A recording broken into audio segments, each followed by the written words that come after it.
wanted to know. Now you can go for it. This is like a natural look. Green lipsticks, one for your first wife. My first? I mean, Do you know something I don't? oh.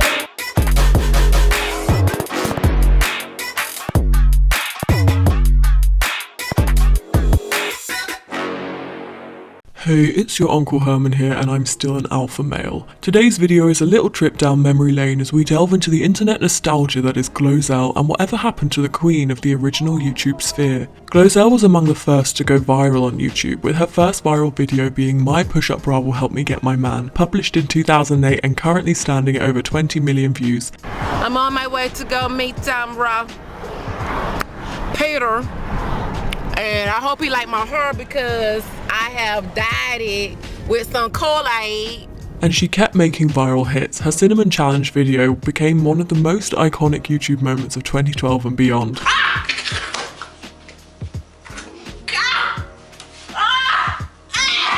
But what has captivated me most about GloZell is that despite her views declining, she's continued to post up until about 9 months ago, sometimes posting new content or re-uploading old content, but there are a lot of really golden moments in my opinion in these more recent videos that show a different side of GloZell that people who only knew her for her viral videos might have completely missed. The house doesn't have to be perfect, and it's just not. The reality is that it's messy, and messy is fine.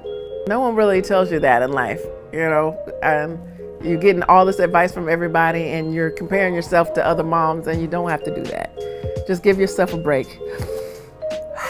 It's all good. So maybe having it all is more of a state of mind instead of a state of being.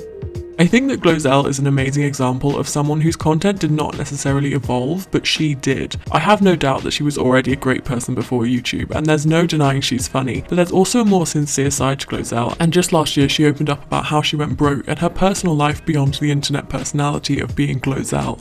Before publishing videos to YouTube, GloZell was a fairly seasoned performer. After moving to LA in 2003, she joined the Groundlings and started doing stand-up comedy, some of which she did post on her YouTube channel.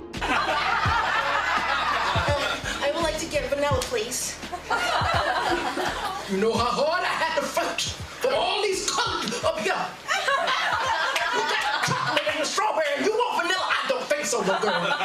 She originally started using YouTube in 2008, uploading interviews with people that she met at tapings for The Tonight Show with Jay Leno, eventually uploading her own comedic content later that year when she rose to viral fame. But what happened after the sudden rise to fame? GloZell's channel currently stands at 4.6 million subscribers, but like many YouTubers of her time, the channel statistically is in decline and many of those subscribers have not been returning to her content in years. The last thing that she posted was an advert for the GloZell show, where GloZell talks openly about her life after sudden YouTube fame. The show has a pretty reasonable amount of views, though not nearly as many as she would have got back in the day, but that almost doesn't matter anymore. I found this show to be such a fascinating and genuinely good watch. It's a shame that it hasn't reached as many people, but at the same time, GloZell has maintained a level of dignity that not many YouTubers of her time maintained. She's stayed out of YouTube drama and stayed true to herself from what I can tell from her online presence, and she remains a positive and genuine version of herself no matter how many people are watching, and for that reason I do admire GloZell and who she's allowed herself to become online. I've heard people be like, oh, I think you have this many millions. I was like, are you joking? Who started this rumor? What is it? I have a nice place. I have a nice car, and I'm hiding the car from the repo man right now. Oh.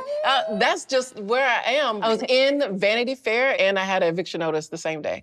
What? I was like, the landlord don't care. Then I'm famous. He don't care. I mean, what did that feel like? Like, I feel like that would be two different worlds. Like, how could you even celebrate and look like I'm in Vanity Fair as a success, knowing nobody knew that you had an eviction notice on your door? That picture of the house, that's not mine. We had to hurry up because I'm like, these people are coming home. And I don't want Vanity Fair to know that that's not my house. And I'm just like, please don't want to go inside. I can't, I don't have a key. You know, it's not my house. And oh my gosh. Yes. And I was so terrified that somehow they were going to find out. Because I wanted to be in the magazine. I mean, maybe that's going to help me, you know, but that wasn't my house. Yeah. And so were you freaking out all this time? Like, yes, because I thought I was going to lose my daughter. Freaking out about this? Like, Since 2017, 18, going people like, oh, it's dwindling, but you're still hoping and praying, and you're still keeping up.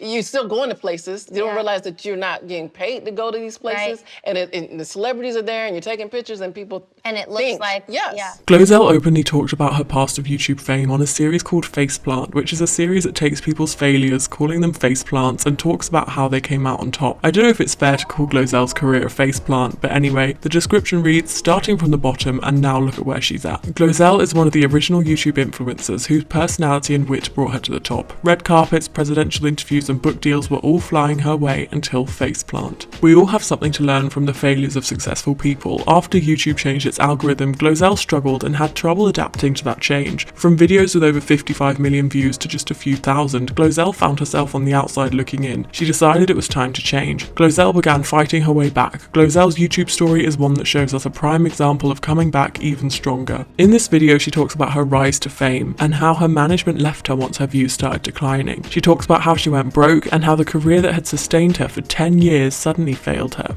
Next thing I know, videos that would once get millions of views are now getting just thousands. And the lower views means less money, and before I knew it, I was broke.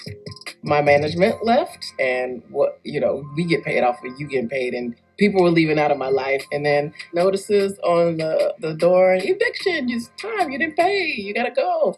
And I'm sneaking craft services. So that got really, really, really, really, really hard. It was about trying to survive day by day by day. And I was asking my mom for money, and she's tapping into her retirement.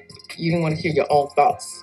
It's like, what are you doing? Why are you doing this? Nobody's watching you. Nobody cares. You're old. Your husband. I don't know what else to do. I've been doing this for over a decade at this point. What else can I do?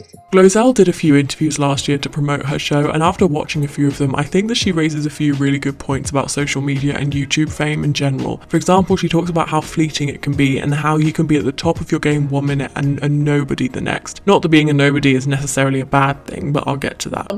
You come back to the comedy clubs and you're filling out because they know you from the internet. So it's the same thing.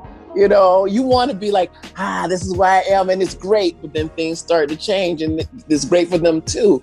So this merge that's happening, you either go with the flow or you'll become extinct. And there's a lot of people that I used to watch that are not there anymore. And there's new people who come up and they're big and you don't see them again. Like VidCon, oh my goodness, I love VidCon. VidCon is a convention where the internet stars come, and I'm like, you'll hear and people screaming, and I'm going, watch, you're not going to even know this person next year. You're not going to even know this person next year. But you've got the Joeys and the Colleens and the Grace. We're still here.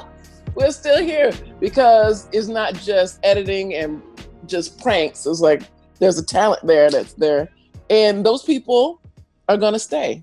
Even during these interviews, GloZell is still not fully financially recovered. She talks about how she was still living large whilst the money was going down, which was a part of the problem, and how now, even though things are getting steadier, she's still technically broke, just not negative broke as she was before. I'm like, I'm actually moved up to being broke. So I'm really happy to be broke right now because I used to be negative broke. Negative broke. I was at the bottom, now I'm broke, Well, yeah, I mean, I love that you're doing this publicly though, because that means people can learn alongside you, right? Yes. I think that what has made me admire GloZell so much is her openness about her situation, even while she's still in the thick of it. She talks about how hard it's been going through a decline on YouTube whilst also going through a divorce and looking after a small child, and how ultimately her ego was stopping her from being honest with herself, let alone the people around her about her situation. And she's had to overcome her ego and potential embarrassment to talk openly about her experiences, and for that I have a huge respect. The ego is an interesting thing to consider when it comes to social media fame as a whole. Many stars, as GloZell mentioned, can let the fame, whether it be 10 minutes or 10 years, get to and inflate their ego. They have people telling them that what they're putting out is great and worth something, and for a lot of people on social media that can be as little as an image or a small dance on TikTok. In most cases, it's minimal effort for the most gain. With sponsorship deals, likes, and constant validation, the ego can get so clouded that it chooses to ignore the inevitable drop in views or relevance that might come with time, and instead just lives in the glory of the moment that they're in. The obsession with being constantly relevant can break people and can cause them to attach their worth as a human to their numbers and engagement. I even caught myself doing this in the last year. I was constantly checking numbers and then got genuinely down once the numbers started averaging out. There's a common phrase thrown around that you don't truly know what you have until it's gone, and I think it's a very human thing. It's hard to be constantly grateful for what you have because a lot of the times you assume that it'll still be there in the near future, and thus we're unprepared for suddenly losing something, whether that be money, fame, possessions, or even relationships that we thought were steady or people that are close to us. But the sad thing with social media is that for most people it is fleeting, and that fame and money will go, and you're gonna have to find something else. I think that GloZell's story is inspiring and a warning for social media stars everywhere that you need to keep an eye on your finances and check what's coming in and what you're going to do when it all goes away. It's easy to get caught up in your ego and spending for the short term and assuming that the money and social media fame will continue for as long as you want it to. But the truth is that social media is hugely unsustainable and turbulent.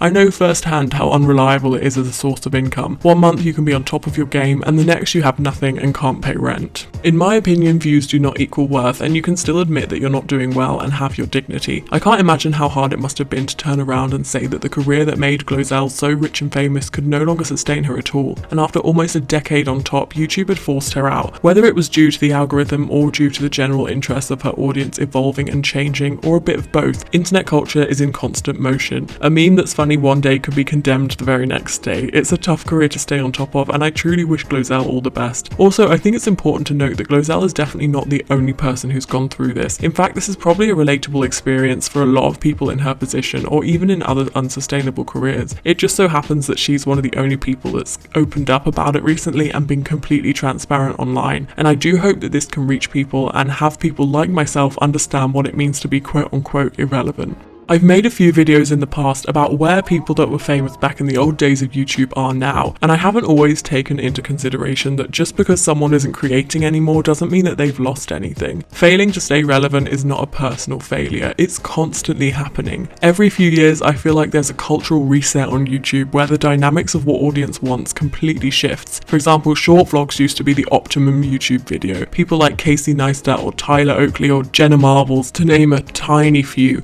There are so many people who were at their peak making short creative videos that were no longer than 10 minutes. Before that, there was a challenge video era where videos were even shorter and each one had the same premise. Your favorite YouTuber does the new viral YouTube challenge and they would be huge. And now people are veering towards more commentary content that comments on popular media such as films or TV shows or YouTube itself. And the average length of what we expect from creators has gone up hugely, to the point where people are uploading documentary length videos, and the hour-long video has become less of a rarity and more of a staple of YouTube. It's ever changing and evolving, and very few can keep up through the years, and that's ultimately okay. So long as you're honest with yourself from the start, it can be a good thing. What I can learn from GloZell is that being honest about your situation is not showing a sign of weakness. It's showing strength, and there's power in trying to use your situation to help others and get your message out there. There's power in understanding where you went wrong and how you let fame and money affect your past self. And whether GloZell makes a huge comeback or leaves the internet for good, she'll always have been and continue to be a success in my eyes. And I'm sorry if this is getting too preachy, but the more I researched for this video, the more I grew to respect what she'd been through and the reality of a YouTube decline.